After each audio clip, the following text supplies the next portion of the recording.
Everyone, welcome to PhD jobs and admissions. This is Ankita Sod and students. आज मैं आप सभी अलीगढ़ मुस्लिम यूनिवर्सिटी के पीएचडी एंट्रेंस एग्जामिनेशन के एस्पिरेंट्स के लिए रिसर्च मेथोडोलॉजी का क्विक रिवीजन सीरीज लेकर आई हूं। इस वीडियो में मैंने मोस्ट एक्सपेक्टेड क्वेश्चंस को कवर किया है, तो अच्छे से आप लोग इन क्वेश्चंस को समझिएगा। हो सकता है एग्जाम में यही क्वेश्चंस एज इट इज पूछे जाएं। एंड इसी के साथ इन क्वेश्चंस के थ्रू जो ट्रिक्स मैं आज आप लोगों को बताने वाली हूँ, ये आपके आने वाले एग्जाम में बहुत ज़्यादा हेल्प करने वाले हैं। इसी के साथ स्टूडेंट्स, आप लोगों को ये भी पता होगा कि एंट्रेंस एग्जामिनेशन जो है वो 20 जून से स्टार्ट होने वाले हैं। सो अभी हमारे पास सिर्फ 2 दिन बाकी है। अगर आप लोग अभी भी आपने अच्छे से तैयारी नहीं की है, तो मैं आप लोगों को बता दूं कि अगर आप हमारे वीडियो लेक्चर्स या जो भी ट्रिक्स हम बताते हैं उनको भी 2 दिन में अच्छे से पढ़ते हो, अच्छे से रिवाइज करते हो एंड हर एक चीज़ को अच्छे से फॉलो करते हो, तो डेफिनेटली आप इस एग्जाम को क्वालिफाई कर सकते हो। इसी के साथ आप लोगों को ये तो पता ही होगा कि इस एंट्रेंस एग्जामिनेशन में आपके पेपर पैटर्न को 2 सेक्शंस में डिवाइड किया जाएगा, section A and section B. Section B जो है, इसमें पूछे जाते हैं हमारे सब्जेक्ट से रिलेटेड क्वेश्चंस, लेकिन जो सेक्शन ए होता है ये होता है सभी स्टूडेंट्स के लिए कॉमन। इसमें 40 क्वेश्चंस पूछे जाते हैं एंड इसका सिलेबस होता है जैसे कि research methodology, reading comprehension, basic mathematics. ठीक है, ये सभी स्टूडेंट्स के लिए कॉमन होता है, हर एक फैकल्टी के लिए कॉमन होता है। अब यहाँ पे बात आती है कि हम कैसे इसकी तैयारी करें। तो स्टूडेंट्स, सेक्शन ए जो है इसका 50% वेटेज होता है एंड आप लोगों को पास होने के लिए भी 50% स्कोर करना है। इसका मतलब ये है कि अगर आप लोग सेक्शन ए को भी अच्छे से कर लेते हो तो भी आप इस एग्जाम को क्वालिफाई कर सकते हो। सो मैं जो भी आप लोगों को ट्रिक्स बताती हूँ उनको आप लोग अगर 2 दिन भी अच्छे से फॉलो करोगे तो डेफिनेटली आप लोग 40 में से 40 स्कोर करके इस एग्जाम को क्वालिफाई करके अपना पीएचडी का ड्रीम पूरा कर सकते हो। सो अब मैं बताती हूँ कि कैसे हमें सेक्शन ए की तैयारी करनी है। तो स्टूडेंट्स, यहाँ पे आप लोग देख सकते हो कि आपके सेक्शन ए या फिर इसको पेपर 1 भी बोलते हैं, इसकी कंप्लीट प्रिपरेशन के लिए हम आपके लिए लेकर आए हैं फुल सिलेबस वीडियो लेक्चर्स, जिसमें short tricks and real life example से हर एक चीज़ आपको बताई जाती है। Full syllabus mock test, full syllabus notes and 1000 plus MCQs in the form of PDF. So ये 1000 क्वेश्चंस जो हैं स्टूडेंट्स, इसमें हमने most important, most expected and most repeated questions को कवर किया है। एंड मैं बता दूं कि प्रीवियस बैच के हमारे स्टूडेंट्स का ये कहना था कि 40 क्वेश्चंस में से 30 प्लस क्वेश्चंस जो हैं वो हमारे इसी कंटेंट से एज इट इज पूछे गए थे।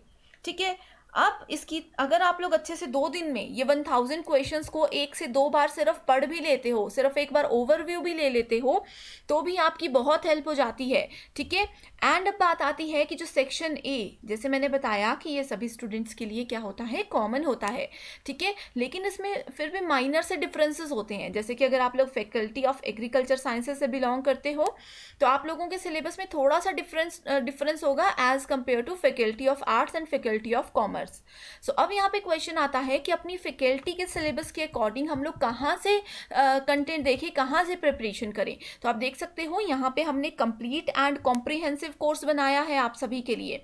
हमारा मेजर फोकस इसी चीज़ पे है कि इन कम समय में बच्चों का यहाँ वहाँ से कंटेंट ढूंढने में टाइम वेस्ट ना हो, बस एज इट इज़ उनके सिलेबस के अकॉर्डिंग उनको पूरा का पूरा स्टडी मटेरियल मिल जाए, वो भी बिल्कुल गारंटी के साथ।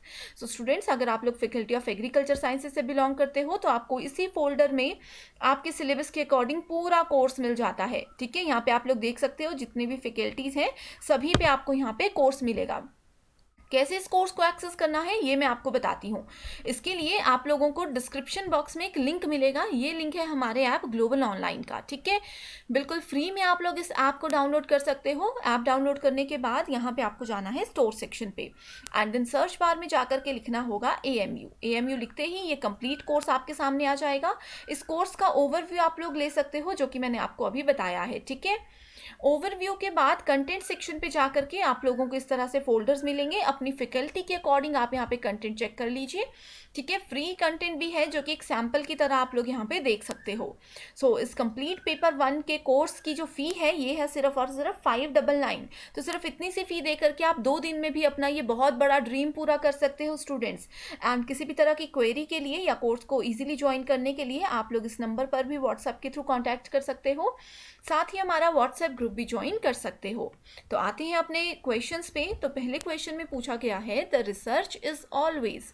ठीक है, सो मैंने आप लोगों को हमेशा से बताया है कि रिसर्च की बेसिक डेफिनेशंस, रिसर्च के कैरेक्टरिस्टिक्स एंड रिसर्च के फीचर्स, इस पे मेजर फोकस रखिएगा। ठीक है, ये प्रीवियस ईयर क्वेश्चन है। रिसर्च क्या होता है हमेशा? Verifying the old knowledge, exploring the new knowledge, filling the gap between knowledge, all of these. ठीक है, तो पहले ऑप्शन में बोला गया है कि जो हमारे पास पहले से नॉलेज है उसको वेरीफाई करना। ठीक है, मान लीजिए कि कोई सोशल प्रॉब्लम पे हम लोग रिसर्च कर रहे हैं। ठीक है, तो क्या है, अगर मेरे पास सोशल प्रॉब्लम से रिलेटेड पहले से कोई नॉलेज है तो मैं उसी नॉलेज को यूज़ करूँगी। इस चीज़ को बोला जाता है कि हम अपने ओल्ड नॉलेज को वेरीफाई कर रहे हैं। ठीक है, दूसरा है एक्सप्लोरिंग न्यू नॉलेज, यानी कि अब हमें लगता है कि पुराना नॉलेज इनफ नहीं है, अब हमें क्या करना है, नए नॉलेज को एक्सप्लोर करना है, नई नई ट्रिक्स को यूज़ करके इस प्रॉब्लम का सॉल्यूशन ढूंढना है, नए नए हाइपोथेसिस यहाँ पे हमें फॉर्मुलेट करने हैं।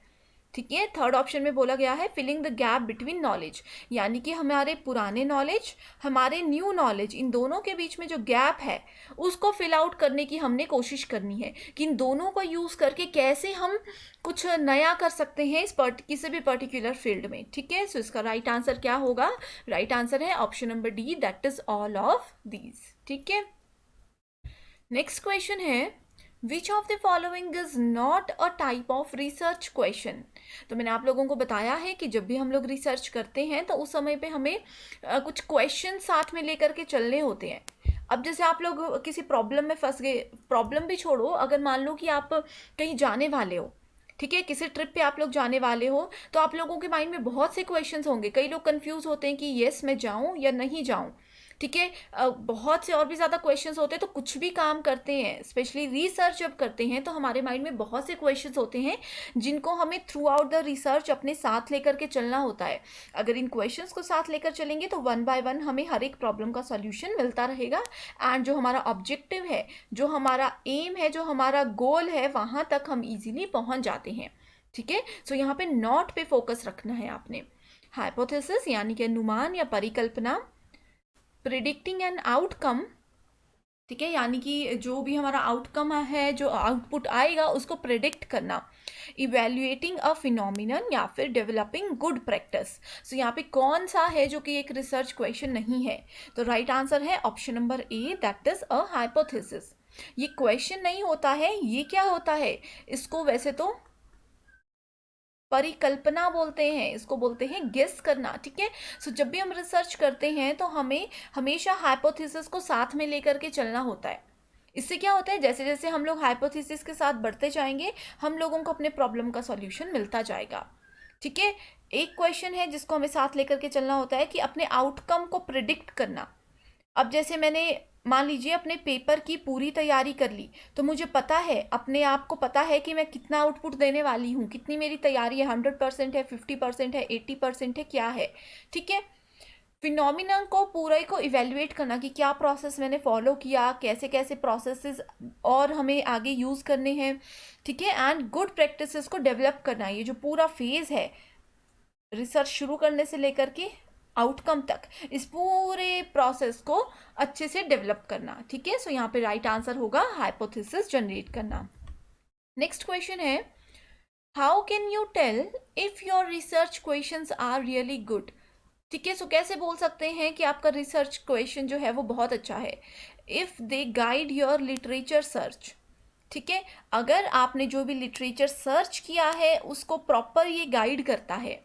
If they are link together to help you construct a coherent arguments. ठीक है, यानी कि अगर हमारे क्वेश्चंस, रिसर्च के जो क्वेश्चंस है वो आपस में लिंक हैं। ठीक है, एक क्वेश्चन का सॉल्यूशन ढूंढने जा रहे थे, तब को दूसरा क्वेश्चन आ गया, तीसरा क्वेश्चन आ गया। इस तरह से क्या हो रहा है, हम लोग स्टेप बाय स्टेप बढ़ते जा रहे हैं, स्टेप बाय स्टेप बढ़ते बढ़ते हम लोग अपने आउटपुट तक पहुंच रहे हैं। ठीक है, सो इसमें क्या है कि जितनी भी चीज़ें हैं, if they are link together to help you construct a coherent outcome. ठीक है, if they force you to narrow the scope of your research, अपने रिसर्च का जो भी टॉपिक है उसके स्कोप को नैरो करने के लिए अगर कोई क्वेश्चन हमें फोर्स करता है तो क्या वो एक अच्छा रिसर्च क्वेश्चन है या नहीं है। एंड लास्ट ऑप्शन है ऑल ऑफ द अबव। ठीक है, सो राइट आंसर है option number D, that is all of the above. ये जितने भी क्वेश्चंस हैं ना स्टूडेंट्स, ये सारे हैं रिसर्च क्वेश्चन से रिलेटेड। आप बोल सकते हो कि रिसर्च क्वेश्चन की बेसिक डेफिनेशन, बेसिक इंट्रोडक्शन हम इन एमसीक्यूज की हेल्प से कर रहे हैं। ठीक है, सो इन चीज़ों को आप लोग नोट कर लीजिएगा। नेक्स्ट क्वेश्चन है the essential qualities of a researchers are. So एक रिसर्चर है उसमें कौन कौन सी क्वालिटीज़ होनी चाहिए। स्पिरिट ऑफ फ्री इंक्वायरी, कि वो बिल्कुल फ्री कहीं पे भी इंक्वायरी करने जा सकता है, ये चीज़ की उनमें स्पिरिट होनी चाहिए। Reliance on observation and evidence, ठीक है। सो एक रिसर्चर का अपना ऑब्जर्वेशन एंड जो एविडेंसेस वो साथ लेकर चल रहा है उस पर उनको रिलायंस होना चाहिए, रिलाय होना चाहिए, ठीक है। सिस्टमेटाइजेशन और थियोराइजिंग ऑफ नॉलेज, ठीक है, यानी कि जो भी हमारा नॉलेज है उसको एक सिस्टमैटिक वे में यूज़ करना आना चाहिए एक रिसर्चर को। या फिर लास्ट ऑप्शन है ऑल ऑफ दी अबव। बहुत इजी क्वेश्चन है, अपने आप को रिसर्चर की जगह पे देखो एंड अपने आप में ये क्वालिटीज मैच करने की कोशिश करो। सो राइट आंसर पता चल जाएगा जो कि है option number D, all of the above. एक बात मैं आपको बताती हूँ स्टूडेंट्स, एएमयू के क्वेश्चंस में जनरली क्या होता है, जहाँ पे ऑल ऑफ दी अबव है गो फॉर इट हमेशा, ठीक है। नहीं अगर क्वेश्चन आता है तो, अगर आंसर श्योर है कि ए बी सी में से कुछ होगा तो वो बिल्कुल ठीक बात है। अगर आपको नहीं समझ आता तो go for all of the above. या फिर कई बार ऑप्शन नंबर सी में क्या लिखा होता है, ए एंड बी बोथ, ठीक है। तो हमेशा उस ऑप्शन पे आपने कर देना है राइट आंसर। हमेशा चांसेस होते हैं कि इस तरह के ऑप्शंस अगर हों तो वही करेक्ट होंगे, ठीक है। फिर भी अगर आपको आंसर आता है तो डेफिनेटली उसी चीज़ को आपने फॉलो करना है। नेक्स्ट क्वेश्चन है which of the following should you think about when preparing your research. So जब भी आप अपनी रिसर्च को प्रिपेयर करते हो तो किन चीज़ों पे आपको फोकस करना चाहिए, रखना चाहिए। Your sample frame and sampling strategy, कि कितना फ्रेम हमें लेकर के चलना है सैम्पल का और कौन सी स्ट्रेटेजी हमें यूज़ करनी है। सैम्पलिंग की बहुत ज़्यादा स्ट्रेटेजीज होती हैं, इस पर मैंने सेपरेट वीडियोस बनाई है, ठीक है। The ethical issues that might arise, ethical मतलब नैतिकता, नैतिकता से रिलेटेड इश्यूज जो रिसर्च के टाइम पे आ सकते हैं, ठीक है। Negotiating access to the setting, ठीक है, जो भी हमारी सैम्पलिंग की सेटिंग्स होती हैं उनको नेगोशिएट करना। या फिर ऑल ऑफ दी अबव। सो यहाँ पे राइट आंसर है option number D, that is all of the above, ठीक है। जब भी हम रिसर्च अपनी प्रिपेयर करते हैं तो ये सब चीज़ें जो तीनों ऑप्शन हैं इनको हमें अपने माइंड में लेकर के चलना होता है। लास्ट क्वेश्चन है, जैसे हमेशा देती हूँ एक्सरसाइज क्वेश्चन एंड हमेशा की तरह आप इसका आंसर मुझे ज़रूर दोगे। So what is the main role of research in education. So education में अब आप जैसे टीचर बनने वाले हो, सभी मतलब पीएचडी करने वाले हो, टीचिंग फील्ड में जाने वाले हो, तो एजुकेशन में रिसर्च आप लोग करने वाले हो।